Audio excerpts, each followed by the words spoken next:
చూడండి. సో మనం ఏం చేద్దామంటే రైట్ నౌ ఫస్ట్ హోస్టింగ్ చూద్దాము. హోస్టింగ్ అంటే క్లోజర్ చూద్దాము. So closure. Okay. So closures అంటే ఏంటిది, దాని తర్వాత ఏం చూద్దాము, హోస్టింగ్ అంటే ఏంటిది. ఓకే. సో హోస్టింగ్ అంటే ఏంటిది, క్లోజర్ అంటే ఏంటిదో చూద్దాం. ఓకే. హోస్టింగ్, ఒక నిమిషం ఆగండి. హోస్టింగ్. సో ఇప్పుడు see what is closure. Closure అంటే ఏం లేదు. క్లోజర్ అంటే సింపుల్గా ఒక వేరియబుల్ యొక్క ఇన్ఫర్మేషన్ యాక్సెస్ చేయడం. ఏమర్థమైంది?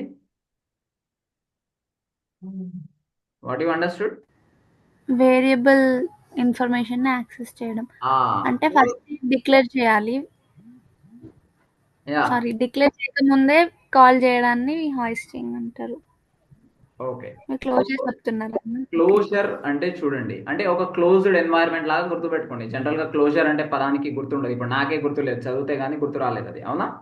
సో క్లోజ్డ్ క్లోజ్డ్ ఎన్వైరన్మెంట్ లాగా అనుకుంటే, if you think of an closed environment, so closed environment అంటే it is dealing with functions అన్నమాట మేజర్గా. So what it is dealing with, it is dealing with functions.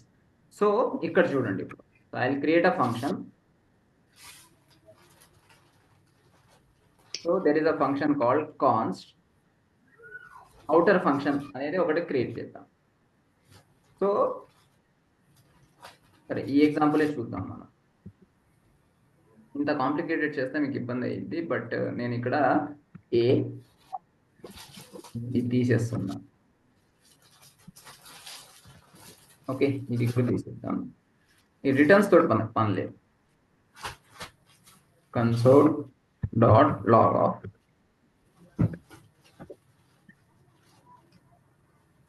So see, దీంట్లో ఏమైనా problem ఉందా మీకు? ఒక అవుటర్ ఫంక్షన్ క్రియేట్ చేసాము, ఆరో ఫంక్షన్. ఓకే. ఈ అవుటర్ అనే ఒక ఆరో ఫంక్షన్ లోపల మళ్ళీ ఇంకో ఫంక్షన్ ఇన్నర్ అనే ఒక ఫంక్షన్. సో ఒక ఫంక్షన్ లోపల ఇంకో ఫంక్షన్, ఇంకో ఫంక్షన్ లోపల ఇంకో ఫంక్షన్, 100 ఫంక్షన్స్ రాసుకోవచ్చు కదా, ప్రాబ్లం ఏం లేదు. ఓకే, అర్థమైందా? సో సి, ఒక ఫంక్షన్ ఫ్లవర్ బ్రాకెట్ ఉందా, this is called a block. ఒక ఫంక్షన్ బ్లాక్ అనుకుంటాం దీన్ని.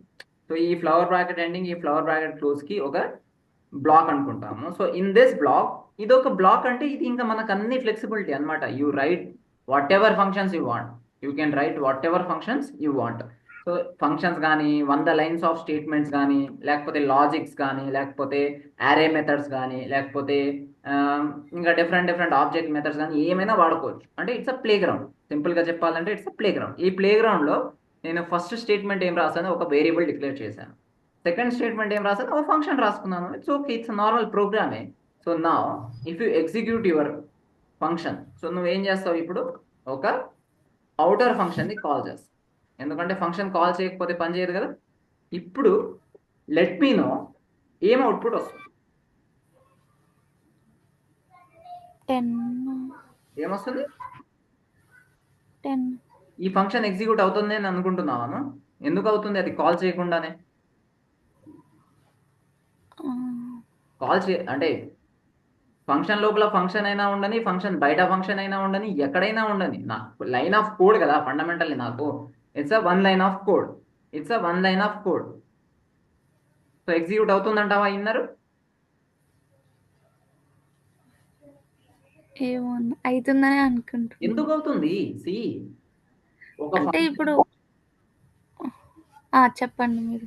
ఒక ఫంక్షన్ ఎగ్జిక్యూట్ అవ్వాలంటే ఖచ్చితంగా ఫంక్షన్ ని కాల్ చేయాలి. Do you know this rule? Yes. So okay, ఇన్నర్ని పిలిస్తే అప్పుడు 10 వస్తుంది. మళ్ళీ నువ్వు ఇన్నర్ ని పిలవకపోతే ఇన్నర్ ఎగ్జిక్యూట్ అవ్వదు కదా, ఆబ్వియస్ అది. అవును. యా. అది ఎక్కడైనా రాయని.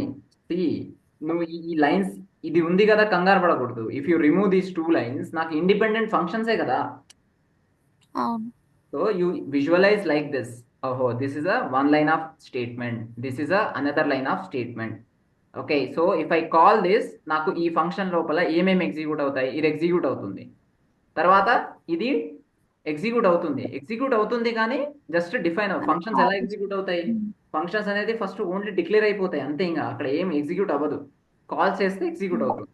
సో సీరియస్, ఇప్పుడు నేను అవుట్పుట్ చూస్తే ఏం రాలేదు, ఏం రాదు. నాకు తెలుసు ఏం రాదని. ఈ ఇన్నర్ ఫంక్షన్ ని కాల్ చేయాలి, ఎక్కడ, బయట కాదు. ఇది నీ కోడ్, నీ ప్లే గ్రౌండ్ ఇది.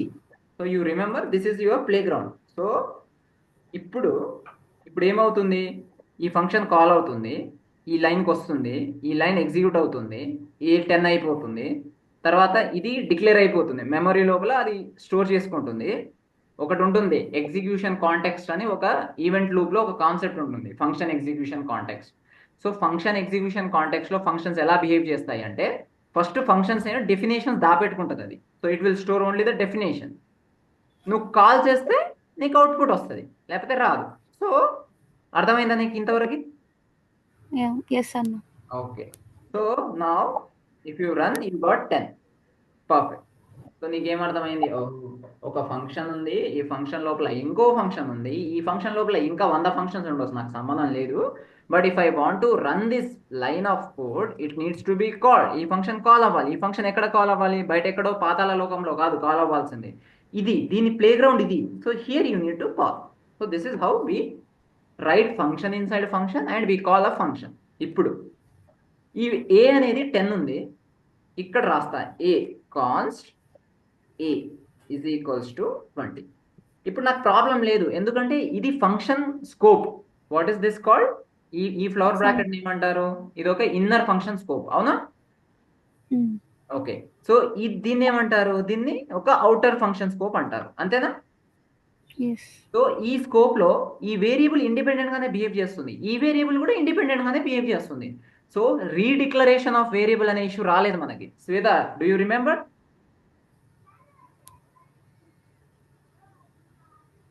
ఉందా తను? ఉంది కానీ మ్యూట్ చేసుకుంటున్నా.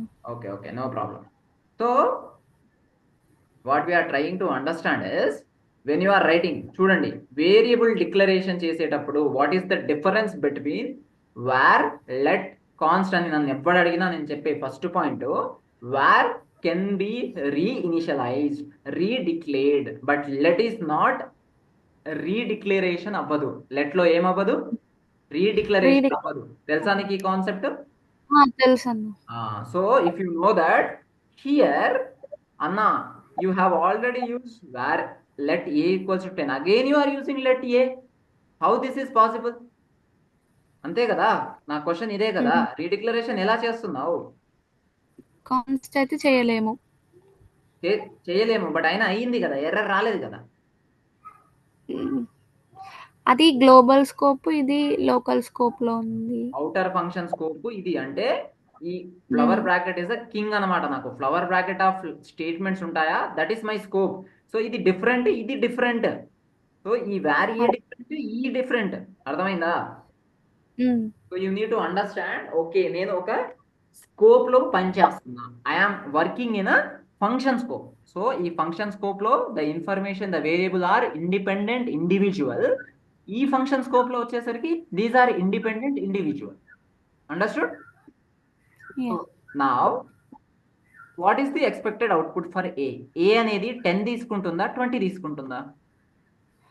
20, because it is the function scope, inner function scope. కాబట్టి it should and must take the value 20. So 20, very good.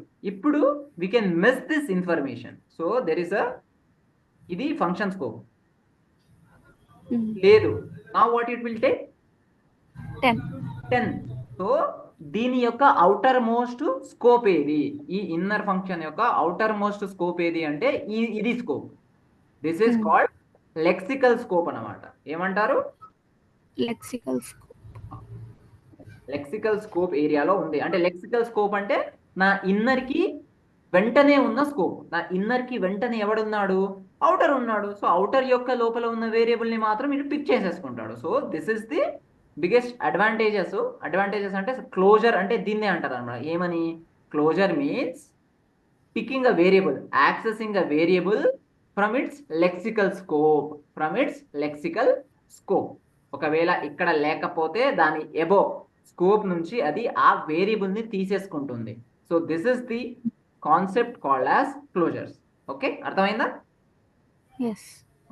So now see 10 వచ్చింది. ఇప్పుడు నేను ఇక్కడ కూడా డేటా పెట్టాను, ఇప్పుడు ఏ అనేది గ్లోబల్ స్కోప్ లో ఎక్కడో ఉంది అనుకుందాం. Okay, so const A is equals to 89. So now what is the value of A now? 89. So మనకు అర్థం అవ్వాల్సిన విషయం ఏంటిదంటే how a variable is getting accessed in a function inside a function. ఏమర్థమైంది మనకి? How a variable can be accessed in a function inside a function. If the value is here then ఈ function scope value తీసుకుంటుంది, లేకపోతే దాని యొక్క lexical scope నుంచి తీసుకుంటుంది, లేకపోతే దాన్ని ఇంకో అవుటర్ మోస్ట్ స్కోప్ అంటే గ్లోబల్. ఇంకా ఈ ఫైల్లో రాసామంటే ఈ మొత్తం ఫైల్కి this variable is a global file. So this is how a closure works అనమాట. Understood? Yes. Okay, so this is the one concept. So hoisting the we can talk hoisting bit later. So hoisting అంటే ఏముంటది అంటే hoisting అంటే నీకు rough idea ఇస్తాను, but I will make it clear afterwards. ఇప్పుడు చూడు, let C ఉంది ఇది equals to 90. Okay, let C equals to 90. ఇప్పుడు నేను డిక్లేర్ చేయకముందే కన్సోల్ లాగ్ వాడుతున్నాను, డిక్లేర్ చేయకముందే console dot log of C వాడుతున్నాను. సో ఇప్పుడు ఏంటిది, ఇది ఎర్రరే కదా. సో లెట్ అనే కీవర్డ్ మనకి అన్డిఫైన్డ్ అని వస్తుంది కదా, ఎర్రర్. ఇంకా అంటే లైక్ కెనాట్ యాక్సెస్ సి అనేది బిఫోర్ ఇనిషియలైజేషన్ వాడావు అంటే before declaration you are not allowed to use it. This is called one of the ఏంది హోస్టింగ్. అండర్ హోస్టింగ్ కాన్సెప్ట్ ఏం డిఫైన్ చేస్తుంది అంటే without declaration how you are going to access, without initialisation without declaration you are not going to access things. So let అనేది modern keyword కాబట్టి it is protecting. If it is a var, ఇప్పుడు చూడండి, do you get an error? No, మనకి error రాదు, but ఏమొస్తుంది, undefined వస్తుంది. Undefined వస్తుంది. So var వాడడం వల్ల అన్డిఫైన్డ్ వచ్చింది, లెట్ వాడడం వల్ల ఎర్రర్ వచ్చింది. This is like revolving around what hosting concept. So ఇప్పుడు మీరు జస్ట్ రీడ్ ఇట్ అవుట్, అంటే మీరు చదవడానికి ప్రయత్నించండి. క్లోజర్ అంటే డెఫినేషన్ చదవడానికి ప్రయత్నించండి, హోస్టింగ్ అంటే డెఫినేషన్ చదవడానికి ప్రయత్నించండి. సో నేను లెట్ టు వేర్ మీద చెప్పాను. If it is a const also it behaves like same error. కరెక్టా? ఓకే, ఇప్పుడు వేరియబుల్స్ లో మాట్లాడుకుందాం. వేరియబుల్స్ లో హోస్టింగ్ అంటే ఏంటిదంటే without declaring using it is a wrong thing. Next functions లో, ఇప్పుడు there is a function called const display. Const display అనే ఫంక్షన్ ఉంది. ఓకే, ఇప్పుడు ఈ డిస్ప్లే ఫంక్షన్ క్రియేట్ చేశాను, కానీ క్రియేట్ చేయక ముందే లెట్స్ కాల్ ఇట్. ఇప్పుడు ఏం ఎక్స్పెక్ట్ చేస్తున్నావు? What you are expecting? ఇప్పుడు కూడా ఎర్రర్. ఎందుకు అంటే const keyword based on keyword. So let's say error ఏమంటుంది, కెనాట్ డిస్ప్లే బిఫోర్ ఇనిషియలైజేషన్. అంతేనా? ఒకవేళ లెట్ పెడితే సేమ్ ఎర్రర్. Cannot access. ఒకవేళ వేర్ పెడితే అప్పుడు undefined.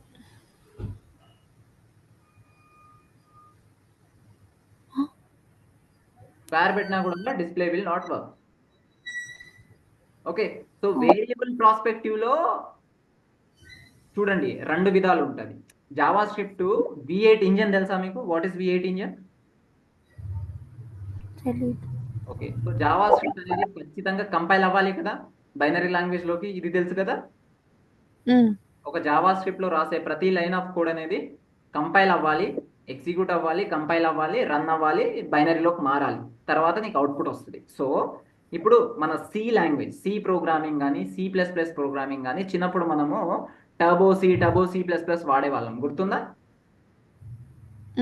So they are the compilers which helps us to compile our code and run on a machine. So JavaScript run అవ్వాలి అంటే you need a V8 engine. అది ఒక chrome యొక్క engine, జనరల్గా compiler అనమాట. ఆ ఇంజన్ ఏం చేస్తుంది, ఈ కోడ్ని తీసుకొని మొత్తాన్ని బైనరీలో మార్చుకొని నీ మెమరీతో మొత్తం క్యాలిక్యులేషన్ చేసి రన్ అవుతుంది. సో ఇది రన్ అయ్యేటప్పుడు రెండు విధాలుగా ఉంటుంది. ఎలా అంటే ఒకటేమో గ్లోబల్ ఎగ్జిక్యూషన్ కాంటెక్స్ట్ అంటారు. గ్లోబల్ ఎగ్జిక్యూషన్ కాంటెక్స్ట్ అంటే ఈ గ్లోబల్గా వీటిని ఆ మెమొరీ అనేది, ఆ గ్లోబల్గా ఆ కంపైలర్ అనేది, ఆ V8 ఇంజిన్ అనేది వీటిని ఇండిపెండెంట్గా స్టోర్ చేసేసుకొని వాటిని ఒక బాక్స్లో పెట్టేసుకొని మీకు రన్ చేసి ఇస్తుంది. బట్ ఫంక్షన్లో ఏముంటుంది అంటే, ఫంక్షన్లో ఫస్ట్ ఇది గ్లోబల్ ఎగ్జిక్యూషన్ కాంటెక్స్ట్కి వెళ్తుంది, తర్వాత మళ్ళీ ఇంకో కాంటెక్స్ట్ క్రియేట్ అవుతుంది, which is function execution context. ఏం క్రియేట్ అవుతుంది? Function execution context. Function execution context ఉండడం వల్ల ఇదేమైపోతుంది, ఇదేమో సపరేట్ అయిపోతుంది, అంటే గ్లోబల్ ఎగ్జిక్యూషన్ కాంటెక్స్ట్ నుంచి సపరేట్ అయిపోతుంది. అండ్ దాని తర్వాత నువ్వు దాన్ని పిలిచినా ఏం చేసినా కూడా దీని డెఫినేషన్ నీకు గ్లోబల్లో లేదు. ఒకవేళ గ్లోబల్లో ఉండుంటే నీకు ఇక్కడ అన్డిఫైన్డ్ వచ్చేది నువ్వు వేర్ వాడినా, కానీ ఇది ఎక్కడో అవును. వేరే బాక్స్ లో ఉంది. సో నీకు ఇక్కడ నువ్వు డిస్ప్లే నువ్వు ఏం పెట్టినా అది అన్డిఫైన్డ్ గా అసలు లేనే లేదు, అసలు ఉంటే వచ్చేది అసలు లేదు అది. కానీ ఇక్కడ చూడు, సి ఉందా, సి అనేది గ్లోబల్ ఎగ్జిక్యూషన్ లో ఉంది.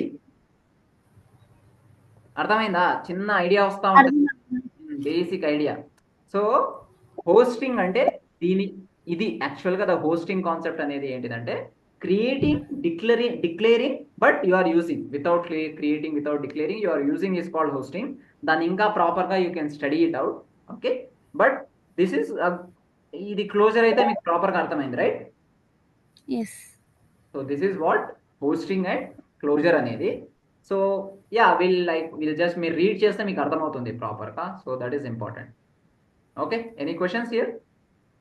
లేదన్న. ఓకే, సో మిగతాయి కూడా చెప్పొచ్చు. ఉందా, డైజెస్ట్ అవుతుందా? రేపు అంటే తర్వాత చెప్పండి అన్న ఇక. ఓకే.